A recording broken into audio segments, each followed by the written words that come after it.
நாஹா episode 31.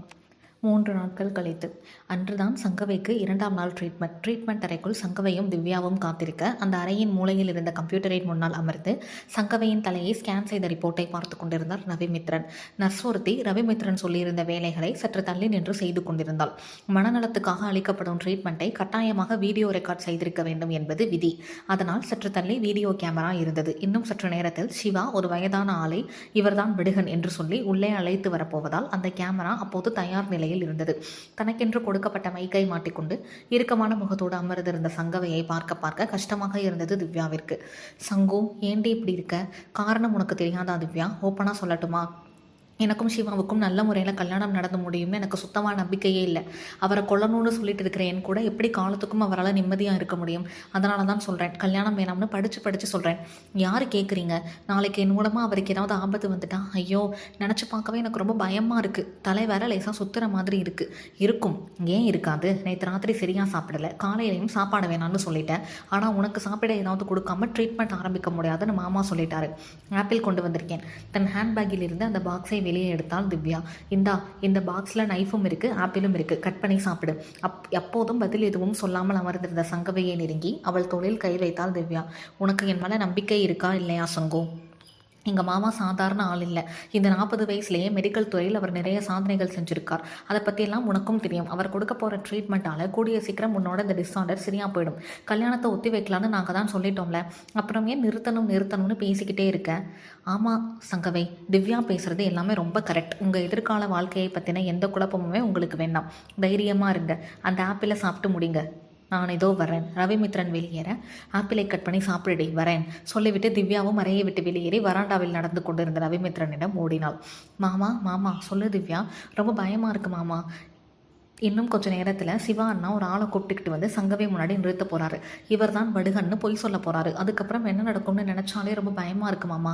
இதில் பயப்பட எதுவுமே இல்லை திவ்யா. அந்த ஆளை பார்த்து சங்கவையோட ரியாக்ஷன் என்னவாக இருக்கும்னு ஜஸ்ட்டு பார்க்க போகிறோம், அவ்வளவுதான். இவர் தான் வடுகன்னு அவன் நம்பிட்டான். அடுத்து என்ன செஞ்சு அந்த ஆளை தானே கொண்டுட்டு தான் சங்கவையை நம்ப வைக்கிறதுன்னு பார்க்கணும். இந்த ட்ரீட்மெண்ட் எவ்வளோ தூரம் கை கொடுக்கும்னு தெரியலை. சிவா சொன்னதால் அதை செய்கிறோம். நல்ல ரிசல்ட் வந்துட்டால் நல்லது. ஒருவேளை சிவா கூட்டிகிட்டு வர ஆளை பார்த்ததுமே சங்கவை டென்ஷன் ஆகி வயலண்ட் ஆகிட்டா அவளை ஹேண்டில் பண்ணுறது ரொம்ப கஷ்டம். அதனால் எக்ஸ்ட்ராவாக 2 நர்ஸ்களை அந்த ரூமுக்கு வர சொல்லியிருந்தேன். அவங்களை இன்னும் காணோம். நான் அவங்கள கூட்டிகிட்டு வரேன். அதுக்கு தான் வெளியே வந்தேன். நீ போய் அவ கூட இரு. இவர்கள் பேசிக்கொண்டிருந்த அதே நேரம் சங்கவை இருந்த அறை கதவை திறந்து கொண்டு உள்ளே வந்தான் சிவா. அவன் அருகில் வயதான ஒரு மனிதர் சற்று மிடுக்கான தோற்றத்தில் காணப்பட்டார். என்ன சிவா அதுக்குள்ளே வந்துட்டாரு? நான் இன்னும் 1/4 மணி நேரம் ஆகும் நினச்சிட்டு இருந்தேன். வாங்க மாமா போகலாம். இருவரும் வேகமாக வந்த வழி நடந்து அந்த அறையை அடைந்தனர். கதவை திறந்து அவர்கள் உள்ளே நுழைந்த சமயம் ட்ரீட்மெண்ட் தொடங்கிவிட்டது என்பதால் கேமராவில் ரெக்கார்ட் பட்டனை தட்டினால் உள்ளே இருந்த நர்ஸ். சங்கவை, இவர்தான் வடுகன். நஞ்சுண்டாபுரம் கிராமத்திலேருந்து வந்திருக்காரு. உன்னை பார்க்கணுன்னு சொன்னார், அதான் கூட்டிகிட்டு வந்தேன். வணக்கம் ஐயா. என்னை பார்க்கணுன்னு சொன்னீங்களா? ஆனால் எனக்கு உங்களை யாருன்னு தெரியாதே. எந்த ஊர்னு சொன்னீங்க சிவா? நஞ்சுண்டாபுரம். என்ன நாகவல்லி, என்னை அவ்வளோ சீக்கிரம் மறந்துட்டியா? என்னை பழி வாங்குறதுக்காக மறுஜென்மம் எல்லாம் எடுத்து வந்த நீ அதுக்குள்ளே என்னை மறந்துட்டியா? சிவா சொல்லிக் கொடுத்த வசனங்களை அவனை எதிர்பாராத வகையில் சிறப்பாக பேச ஆரம்பித்தார் அந்த பெரியவர். அவரை உற்று பார்த்த சங்கவை, என்ன சொல்கிறீங்க? எனக்கு எதுவுமே புரியலை. அலட்சியமாய் பதில் சொன்னாள். நான் தான் வடுகன். நஞ்சுண்டாபுரம் கிராமத்தில் நீ நாகவல்லியா மக்களுக்கு சேவை செஞ்சுட்டு இருந்தப்ப உன்னை கொன்று உன்னோட குலநாகம் இருந்த புத்தை இடித்தவன் நான் தான். அந்த பெரியவர் சொல்ல தான் அமர்ந்திருந்த படுக்கையை 2 முறமாக இறுக்கமாக பிடித்து விட்டாள் சங்கவை. டாக்டர் ரவிமித்ரன், சிவா அவங்க 2 பேரும் பேசிக்கட்டும். நீங்கள் எதுவும் பேசாதீங்க, அமைதியாயிருங்க என்றார் சன்னமான குரலில். என்ன நடக்குமோ என திகிலுடன் அந்த பெரியவரையும் சங்கவையையும் மாறி மாறி பார்த்து கொண்டிருந்தாள் திவ்யா. படுக்கையில் அமர்ந்திருந்த சங்கவை வேகமாக எழுந்து அந்த பக்கமாக திரும்பி நின்றாள். இப்போவும் நான் உன்னை கொல்ல தாண்டி வந்திருக்கேன். எத்தனை பிறவி எடுத்தாலும் என் கையால் சாகணும்னு தான் உனக்கு விதி. அவளது ஈகோவை தூண்டும் வகையில் அந்த பெரியவர் பேசிக்கொண்டே இருக்க சட்டென திரும்பிய சங்கவை தீ போல அவரை முறைத்தார். சிவாவையும் அந்த பெரியவரையும் உற்று பார்த்துவிட்டு அவரை நோக்கி மெல்ல அடி எடுத்து வைத்தாள். என்னடா சொன்ன? நீ மறுபடியும் என்னை கொல்றதுக்காக வந்திருக்கியா? நான் தான் இப்போ உன்னை கொல்ல போகிறேன். சிவா, அந்த பெரியவர் இருவரையும் மாறி மாறி பார்த்து கொண்டே நின்றாள் சங்கவை. ஏனோ அவளது பார்வை ரவிமித்ரனுக்கு ஒருவித பயத்தை கொடுக்க, திவ்யா போய் நர்ஸை கூட்டிட்டு வா, சீக்கிரம் போ. இதோ மாமா. திவ்யா அறையின் வாசலுக்கு ஓடிய அதே நேரம் சிவா, சம்திங் இஸ் ஸ்ட்ரேஞ்ச். நம்ம இவர் தான் வடுகன்னு சொன்னதை நாகவல்லி நம்பல போல இருக்கு. அவள் உங்களை பார்க்குற பார்வை சரியில்லை. பின்னாடியே நடந்து வந்து ரூமை விட்டு வெளியே போயிருங்க. ரவிமித்ரன் சொல்ல தலையாட்டிய சிவா தன் இடது காலை ஓரடி பின்னால் வைத்த அதே நேரம் டிஃபன் பாக்ஸின் மேல் மூடியில் இருந்த அந்த கூரான கத்தியை எடுத்த சங்கவை சிவாவை சராமரியாக 3 முறை நெஞ்சிலேயே குத்திவிட்டாள். கண்ணிமைக்கும் நேரத்திற்குள் அத்தனையும் நடந்து முடிந்துவிட்டது. இரத்த வெள்ளத்தில் சிவா தன் கடைசி நிமிடங்களில் துடித்துக் கொண்டிருக்க கருவிழிகள் மேலே சுருக மயங்கி விழுந்தாள் சங்கவை. அந்த தீர்ப்பை கனமான கண்ணாடியை அணிந்து கொண்டு படிக்க ஆரம்பித்தார் நீதிபதி ரத்தினசபை. இந்த வழக்கின் ஆதி அந்தங்களை நன்கு தெளிவாக ஆராய்ந்து பார்த்த பிறகு நாம் வாசிக்கும் தீர்ப்பானது. சிவாவை கத்தியால் குத்தி கொன்ற சங்கவை முன்ஜென்ம நினைவுகளால் மனநலம் பிறழ்ந்து இந்த கொலையை செய்திருக்கிறாள் என்பது ட்ரீட்மெண்ட்டின் போது எடுக்கப்பட்ட வீடியோ தொகுப்பின் மூலம் நிரூபணமாகிறது. அவரது மனநிலை முன்னேற்றம் காண வேண்டும் என்பதால் அவரை 1 வருடம் அவரது பெற்றோர் விரும்பும் அரசு சான்றளிக்கப்பட்ட மனநல மருத்துவமனையில் சிகிச்சை பெறுவதற்காக ஆணையிடுகிறேன். அவர் வாசிக்க பார்வையாளர் பகுதியில் அமர்ந்திருந்த சுப்பையா, அகிலா, திவ்யா மூவரும் மௌனமாய் அழ ஆரம்பித்தனர். இந்த குழப்பமான வழக்கை நன்கு விசாரித்து தெளிவான முறையில் அறிக்கை சமர்ப்பித்ததற்காக இன்ஸ்பெக்டர் மதன் அவர்களை இந்த கோர்ட் பாராட்டுகிறது. அவர் வாசித்து முடிக்க கோர்ட் மெல்ல கலைந்தது. அனைவரும் வெளியேற வாசலில் நின்றிருந்த ராதா அம்மா, ஒரு பைத்தியக்கார கழுதையை என் மகனுக்கு பார்த்து வச்சு பெரிய தப்பு பண்ணிட்டேன். என்னோட ஒரே மகனையும் இழந்து இப்போ நானும் என் மகளும் அனாதையாக நிற்கிறோம். எங்களோட பாவம், எங்களோட வயிற்றுச்செல்லாம் உங்கள் மகளை சும்மாவே விடாது. அவளோட புத்தி என்னைக்குமே சரியாகாது. காலம் பூரா அவள் ஹாஸ்பிட்டல்லே தான் கிடக்கணும். சுப்பையாவும் உடனே சண்டைக்கு போனார். போதும் நிறுத்துங்க, என்ன பேசுகிறீங்க? என் மகளே மனநலம் சரியில்லாமல் இருக்கா. இந்த நேரத்தில் அவளை இப்படி சபிக்கிறீங்களே. நீங்களும் தானே அந்த வீடியோவை பார்த்தீங்க. என்னமோ என் பொண்ணு பிறவி கொலைகாரி மாதிரி பேசுகிறீங்க. உங்கள் பையன் இறந்ததில் எங்களுக்கு மட்டும் வருத்தம் இல்லையா என்ன? வெந்த பொண்ணுல வேலை பாய்ச்சுற மாதிரி கண்டத்தை பேசி எங்களை மேலும் மேலும் காயப்படுத்தாதீங்க. அம்மா, நடந்தது ஒரு விபத்து. அதுக்கு அவங்கள திட்டு என்னம்மா ஆக போகுது? சாரி அங்கிள், சாரி ஆண்டி, வாம்மா. சிவன்யா கண்ணீருடன் தன் அம்மாவின் கையை பிடித்து அழைத்து கொண்டு அப்பால் செல்ல, வாங்க போகலாம் என்று சங்கவையின் பெற்றோரை அழைத்து கொண்டு காரை நோக்கி நடந்தாள் திவ்யா. தொடரும். Naga episode 32 climax part. 1 வாரத்திற்கு பிறகு ரவிமித்ரனின் கிளினிக் முன்னால் அந்த ஆட்டோ நிற்க சுப்பையாவும் அகிலாவும் அதிலிருந்து இறங்கினர். வாசலிலேயே காத்திருந்த திவ்யா அவர்களை வரவேற்று உள்ளே அழைத்து சென்றாள். சங்கவை இப்போ எப்படி இருக்கா? கொஞ்சம் பரவாயில்லப்பா, ஆனால் இன்னும் கொஞ்ச நாள் ட்ரீட்மெண்ட் எடுத்தால் தான் சரியாகும்னு மாமா சொல்கிறார். பார்க்கலாம், ஆனால் அவள் கூடிய சீக்கிரமே சரியாகணும். அதுதான் என்னோட ஆசை. ஒரு நாளைக்கு எத்தனை தடவைமா டாக்டர் வந்து பார்ப்பாரு? ஒரு நாளைக்கு ஒரு தடவை தான்மா வருவார். முன்னாடியே பேசிக்கொண்டே இருக்கும்போது அழ ஆரம்பித்து விட்டாள் திவ்யா. முன்னாடிக்கு இப்போ அவளுக்கு எவ்வளவோ பரவாயில்லை. இவர் தான் போன பிறவியில் தன்னை கொன்ன வடுகன்னு நினச்சி தானே சிவாவை கொன்னா. அதுக்கப்புறம் அவ்வளவா பாதிப்பு இல்லை. எங்கள் மாமா வேறு ஏதாவது ப்ராப்ளம் வந்துடுமோன்னு கண்காணிச்சிட்டு இருக்காரு. இப்போ அவள் ஃப்ரீயாக தான் இருக்கா. இன்றைக்கி சண்டேன்றதால நானும் அவளை பார்க்கறதுக்காக வந்தேன். அவர்கள் பேசிக்கொண்டே போனதில் சங்கவை அட்மிட் ஆகியிருந்த அறை வந்து விட்டிருந்தது. கதவை திறந்து உள்ளே போனாள் திவ்யா. அவளை பின்தொடர்ந்தனர் சுப்பையாவும் அகிலாவும். கட்டிலுக்கு சாய்ந்து படுத்திருந்த சங்கவை கண்களை மூடியிருந்தாள். சங்கவை, தழுதழுத்த குரலில் அழைத்த அகிலா அவள் கையை தொட்டார். கண் விழித்தாள் சங்கவை. அம்மா, அப்பா, வாங்க வாங்க, எப்போ வந்தீங்க? உட்காருங்க. திவ்யா, அந்த சேரை எடுத்து போடுடி. எப்படிம்மா இருக்க? நான் நல்லா இருக்கேன். நீங்கள் எப்படி இருக்கீங்க? என்னப்பா, சரியாக சாப்பிட்றது இல்லையா? நீங்கள் ரொம்ப மெலிஞ்ச மாதிரி தெரியுறீங்களே. எப்படிடி எங்களால் நிம்மதியாக சாப்பிட முடியும் உன் நிலைமை இப்படி இருக்கும்போது? இவ்வளவு பெரிய விஷயம் நடந்த பிறகும் எப்படி உன்னால் ரொம்ப சாதாரணமாக நடந்துக்க முடியுதுன்னு எனக்கு தெரியல. எங்களால் சுத்தமாக முடியல. எல்லாமே சரியாக நடந்துருந்தா இந்நேரம் உனக்கு கல்யாணம் ஆகி இருந்திருக்கும். ஆனால் இப்போ ஹாஸ்பிட்டலில் ட்ரீட்மெண்ட் எடுத்துக்கிட்டு இருக்க. ஊர் முழுக்க பைத்தியக்காரின்னு பட்டம் வேற வாங்கி வச்சிருக்க. இனிமேல் உன் எதிர்காலம் எப்படி இருக்கும் சங்கவை? எங்கள் காலத்துக்கு அப்புறம் உனக்கு யார் துணை இருப்பாங்க? இதையெல்லாம் நினைச்சாலே எனக்கு ராத்திரி தூக்கமே வரமாட்டேங்குது. அகிலா கதறி எழ ஆரம்பிக்க நிமிர்ந்து திவ்யாவை பார்த்தால் சங்கவை. திவ்யா, போய் டோரை உள்பக்கமாக லாக் பண்ணிட்டு வா. இதுக்கு மேலேயும் உண்மையை சொல்லாமல் இவங்களை அளவிடுறது எனக்கு நல்லதா தெரியல. அப்பா, அம்மா, இப்போ நான் சொல்ல போகிற விஷயம் என்றைக்குமே உங்கள் மனசுக்குள்ளே ரகசியமாக இருக்க வேண்டிய விஷயம். எனக்கு முன்ஜென்ம நினைவுகள், மனநல பாதிப்பு இப்படி எதுவுமே கிடையாது. எல்லாமே என்னோட நாடகம். அந்த சிவாவை கொல்றதுக்கு நான் ஆடின நாடகம். ரமேஷின் வீடு. இவனை நாம் இதற்கு முன்பே சந்தித்திருக்கிறோம். சங்கவை சிவாவை நிச்சயதார்த்தத்தில் கலந்து கொள்வதற்காக சங்கவையின் வீட்டிற்கு வந்திருக்கிறான். கண்ணாடி முன்னால் நின்று தலை சீவி கொண்டிருந்தவனின் மொபைல் ஃபோன் அழைக்க எடுத்து யார் என பார்த்தான். அவனது கல்லூரி தோழன் ஷியாம். ஹலோ ஷியாம், எப்படிடா இருக்க? நல்லா இருக்கேன்டா, நீ எப்படி இருக்க? நல்லா இருக்கேன். நான் போன வாரமே உனக்கு கால் பண்ணணும்னு நினச்சிட்டே இருந்தேன்டா. ஒரு முக்கியமான விஷயத்தை பற்றி உன் கூட பேசணும்னு. ஆனால் டைம் இல்லை. அப்படி என்னடா முக்கியமான விஷயம்? என்னடா, நம்ம சின்னு செத்துட்டானாமே, நியூஸில் பார்த்தேன். ஆனால் நியூஸில் பேர் சிவான்னு சொன்னாங்க. அதனால தான் உனக்கு கால் பண்ணி கன்ஃபார்ம் பண்ணிக்கலான்னு கேட்டேன். காலேஜ் ஃபஸ்ட்டு வேலை பார்த்த கம்பெனி அப்படின்னு அவன் கூட நீ தானே ரொம்ப வருஷமாக ட்ராவல் பண்ணிட்டு இருக்க. அதனால தான் உனக்கு கால் பண்ணேன். என்னடா ஆச்சு?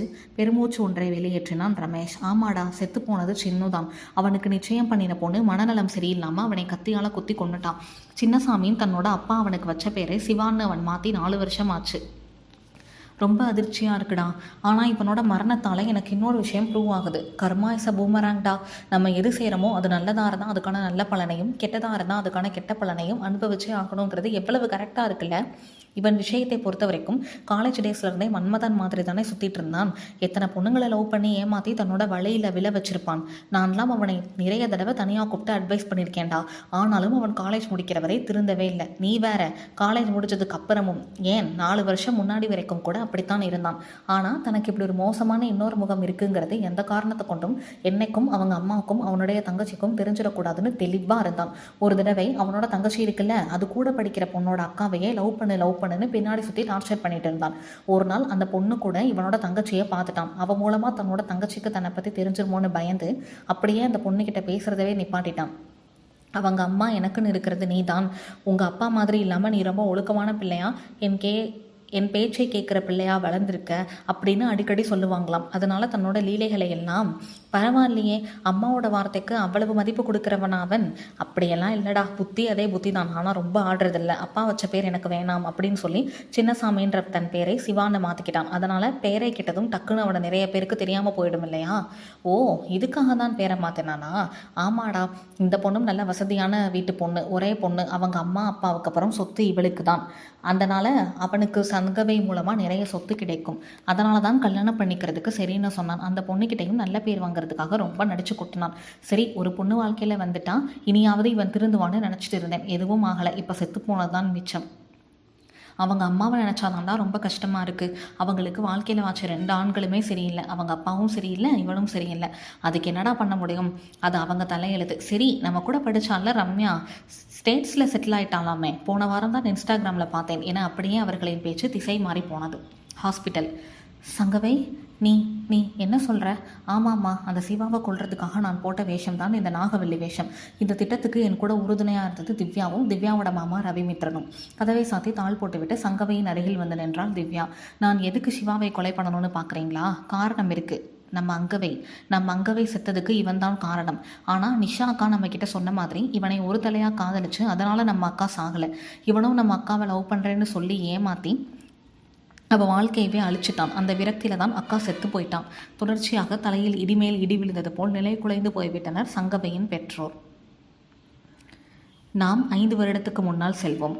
குட் பை என சொல்லிவிட்டு சின்ன வர்ஷினியை தனியே விட்டு சென்ற பிறகு ஹேண்ட்பேக்கிலிருந்து தன் ஃபோனை எடுத்த வர்ஷினி நிஷாவிற்கு கால் செய்தாள். அவளிடம் நடந்த அனைத்தையும் ஒன்றுவிடாமல் சொல்லி வாய் விட்டு கதறி எழுதாள். என்ன சொல்வது என தெரியாமல் சற்று நேரம் அமைதியாக இருந்த நிஷா தன் தோழியை தேற்ற ஆரம்பித்தாள். விடு வர்ஷு, நடந்ததெல்லாம் நடந்து போச்சு. எல்லாத்தையும் கெட்ட கனவாக நினச்சி மறந்துடு. இன்னைக்கு தான் புதுசாக பிறந்திருக்குன்னு நினச்சிக்க. எப்படி விட முடியும்? எப்படி எல்லாத்தையும் மறக்க முடியும்? அப்போ என்ன செய்யலான்னு இருக்க? அந்த சின்ன தப்பானவன்னு சொல்லி போலீஸ்கிட்ட கம்ப்ளைண்ட் பண்ண போறியா? இல்லடி, இப்போ இருக்கிற சுச்சுவேஷனில் என்னால் எதையும் செய்ய முடியாது.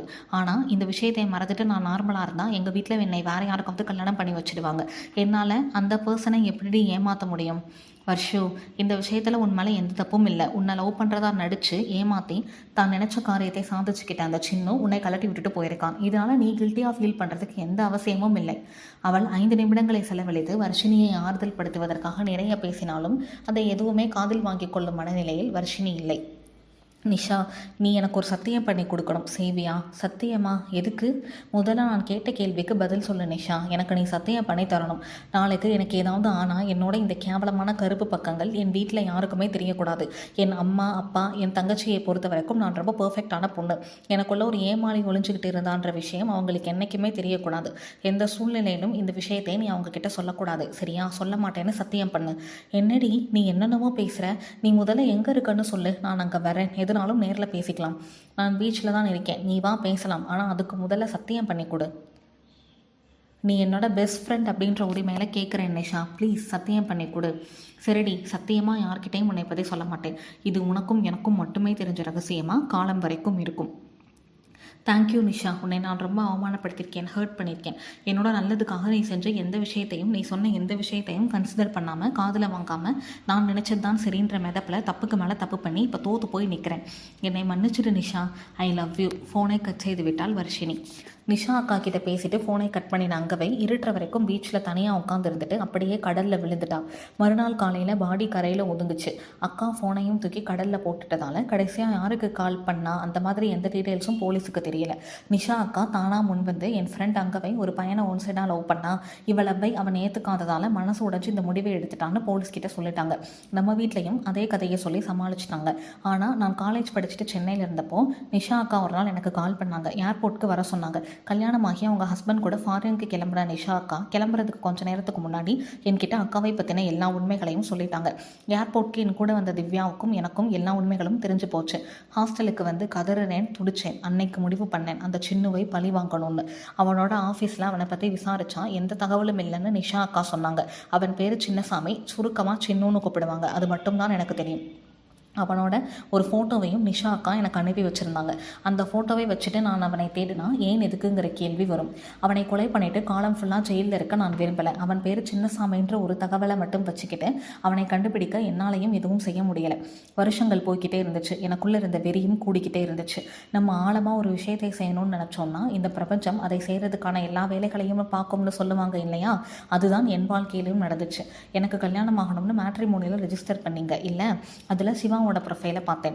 நம்மளாம் அவன்கிட்ட பேசி மூவ் பண்ணலாம்னு நினச்சிக்கிட்டு இருந்த போது தான் தெய்வாதீனமாக அவங்க வீட்டில் இருந்தே நம்மக்கிட்ட பேசினாங்க. என் ஃபோட்டோவை பார்த்த சிவாவும் இந்த பொண்ணு ஓகே சொல்லிட்டு தான் நீங்கள் என்கிட்ட சொன்னீங்க. நம்ம அங்கவைக்கும் எனக்கும் உருவத்தில் வேறுபாடு இருந்ததால் சிவாவுக்கும் நான் தான் வர்ஷினியோட தங்கச்சின்னு தெரியல. அந்த தினத்திலிருந்தே என் நாடகத்தை தொடங்கிட்டேன். PhD வாங்குறதுக்காக பாம்புகளை பற்றி ரிசர்ச் பண்ணிட்டு இருந்தேன். அப்போது எனக்கு நஞ்சுண்டாபுரம் கிராமம் அப்படிங்கிற பழைய புக் லைப்ரரியில் கிடச்சிது. அந்த புக்கில் கற்பனை கதையாக இருந்த நாகவல்லி அப்படின்ற கேரக்டரை என்னோட நாடகத்துக்கு யூஸ் பண்ணிக்கிட்டேன். என்னோட எல்லா பிளானும் திவ்யாவுக்கு தெரியும். என்னோட நடிப்பு ஒத்திகைக்கு அவள் தான் ஆடியன்ஸ். அதனால் அவகிட்ட இருந்தே நடிக்க ஆரம்பித்தேன். நாளாக நாளாக என் நடிப்பும் மேம்பட்டது. உங்ககிட்டையும் எனக்கு பாம்பு கனவு வந்ததா போய் சொல்லி எல்லாரையும் நம்ப வச்சேன். கோர்ட்டில் விசாரணை அப்போ இந்த பொய்கள் தான் எனக்கு பெருமளவில் உதவி செஞ்சிச்சு. சிவாங்கிட்டையும் இந்த கனவை சொன்னேன். ஆனால் அவன் இதை நினச்சி எனக்கு எந்த பயமும் இல்லை, நான் உன்னை கல்யாணம் பண்ணிக்கிறேன்னு சொல்லிட்டான். நிச்சயம் நடந்த அன்னைக்கு நான் குடிச்சிட்டு இருந்த ஜூஸ் டம்ளரில் இங்கை கலந்து அவன் பார்க்குற மாதிரி வச்சேன். மிரண்டுட்டான். அடுத்ததான் என்னை பார்க்க சென்னைக்கு வந்தப்போ என் கண்ணில் ப்ரௌன் கலர் லென்ஸ் வச்சுட்டு பயமுறுத்தி அவனை கொல்ல வந்திருக்கேன்னு சொல்லி கத்தி கூப்பாடு போட்டேன். ஏற்கனவே நானும் திவ்யாவும் பிளான் பண்ணி வச்சிருந்த மாதிரி ரவி மாமா கிளினிக்கே என்னை கூட்டிகிட்டு வந்தா. இந்த திட்டத்தில் மாமாவும் தானே பார்ட்னர். அதனால் அவரும் எனக்கு நிறைய உதவிகள் செஞ்சார். என்னென்னமோ செஞ்சு அவனை பயப்பட வச்சு கடைசியில் வேற ஒரு ஆளை கூட்டிகிட்டு வந்து அவன் என் முன்னாடி வந்து என்னை ஏமாற்ற நினச்சப்போ நான் அவனை குத்தி கொன்னுட்டேன். தான் இயக்கி வசனம் எழுதி அற்புதமாக நடித்த அந்த சினிமா படத்தை தன் தாய் தந்தையிடம் முழுவதுமாக விவரித்து முடித்தாள் சங்கவை. இதனால் எனக்கு எந்த குற்ற உணர்ச்சியும் இல்லை. என் அக்காவை கொன்னவனை நான் பழி வாங்கிட்டேன். அந்த திருப்தி இருக்குது எனக்கு. அது போதும். நீ சொல்கிறது எல்லாமே சரிதான். உன் மேலே சந்தேகமே வராமல் நீ நினைச்ச மாதிரி எல்லாத்தையும் வெற்றிகரமாக செஞ்சு முடிச்சிட்டேன். ஆனால் இதுக்கடுத்து உன் வாழ்க்கையில் என்ன நடக்கும்னு ஏதாவது யோசிச்சு பார்த்தியா? இப்போ உடம்பு சரியில்லாமல் ஹாஸ்பிட்டலில் இருக்க. அதனால் வேலையை தொடர்றதில் ஏதாவது சிக்கல் ஏற்படலாம். சரி, அதை கூட மெடிக்கல் சர்டிஃபிகேட்டை வச்சு சமாளிச்சுக்கலான்னு விட்டுறலாம். உன் பர்சனல் லைஃப் என்ன ஆகும்னு யோசிச்சு பார்த்தியா? ஏற்கனவே ஒரு கொலை கேஸில் நீ இன்வால்வ் ஆகி ட்ரீட்மெண்ட் எடுத்துகிட்டு வெளியே போக போகிற. இந்த ஊர் மக்களோட பார்வைக்கு அப்படி இருக்கும்போது யார் உன்னை கல்யாணம் பண்ணிக்க முன் வருவா? கல்யாணம் எல்லா பொண்ணுங்களுக்கும் தேவைதான். ஆனால் கல்யாணம் நடந்தால் தான் ஒரு பொண்ணால் வாழவே முடியுன்றது இல்லை. இந்த உலகத்தில் முன்ஜென்ம நினைவுகளுக்கும் மனநலம் பாதிக்கப்பட்டதுக்கும் எந்த சம்மதமும் இல்லைன்னு புரிஞ்ச ஒரு அறிவாளி கூடவா இருக்க மாட்டான்? அப்படி ஒரு அறிவாளி நிச்சயம் வருவான். அப்படி வந்தால் நான் கல்யாணம் பண்ணிக்கிறேன். அப்படி இல்லாட்டியும் கவலை இல்லை. காலம் முழுக்க உங்கள் பொண்ணாக உங்கள் கூடவே உங்களுக்கு தேவையான உதவிகளை செஞ்சுக்கிட்டு உங்களை நல்லா பார்த்துக்கிட்டு சந்தோஷமாக இருந்துடுவேன். இப்பயும் இதை பற்றி எதுவுமே நான் உங்ககிட்ட சொல்லாமல் இருந்துடலான்னு தான் நினச்சேன். ஆனால் அம்மா அலறதை என்னால் தாங்கிக்க முடியல. அதனால தான் சொல்லிட்டேன். கவலைப்படாதீங்க, எல்லாமே இனி நல்லதாகவே நடக்கும். அம்மா, அப்பா, வாங்க கேன்டீனுக்கு போய் காஃபி குடிச்சிட்டு வரலாம். திவ்யா வலுக்கட்டாயமாக அவர்களை அழைத்து கொண்டு வெளியே சென்றாள். சற்று தள்ளி இருந்த டேபிளில் இருந்த தன் ஃபோனை எடுத்து அன்லாக் செய்த அங்கவை கேலரிக்குள் நுழைந்து அங்கவையின் ஃபோட்டோவை எடுத்தாள். அதை பெரிதாக ஜூம் செய்து கொண்டாள். பார்க்கும்போதே அவளது கண்களில் நீர் நிரம்பியது. அக்கா, நீ ஒரு கவிதாயினி. மலை மாதிரி கவிதைகள் உன்கிட்ட இருந்து கொட்டுதுன்னு நம்ம ஸ்கூல் ஆனுவல் டேக்கு வந்த ஒரு கவிஞர் உனக்கு வர்ஷினின்னு புனை பெயர் வச்சார். கவிதை எழுதுகிற பொண்ணுங்க எல்லாம் ரொம்ப தைரியமான பொண்ணுங்களாக இருப்பாங்கன்னு இத்தனை நாள் நான் நினச்சிட்டு இருந்தேன். ஆனால் கோழைத்தனமாக ஒரு முடிவெடுத்து நீ செத்து போயிட்ட. என்னை இப்படி அள வச்சு பார்க்கணுன்னு உனக்கு என்ன சந்தோஷம்? சரி, பரவாயில்லை. உன் ஆத்மா சாந்தி அடையாமல் இத்தனை நாள் தவிச்சிருக்கும். அந்த சிவாவை நான் கொன்னது மூலமாக இப்போ நீ நிம்மதியாக இருப்பேன்னு நான் நினைக்கிறேன். நீ கவலைப்படாதக்கா. உன்னோட பொறுப்புகளும் இப்போ எனக்கு தான். உனக்கும் சேர்த்து அம்மா அப்பா 2 பேரையும் நான் நல்லா பார்த்துக்கிறேன். கண்ணீர் சிதற அந்த ஃபோட்டோவுக்கு முத்தம் கொடுத்தால் அந்த அன்பு தங்கை சங்கவை. முற்றும்.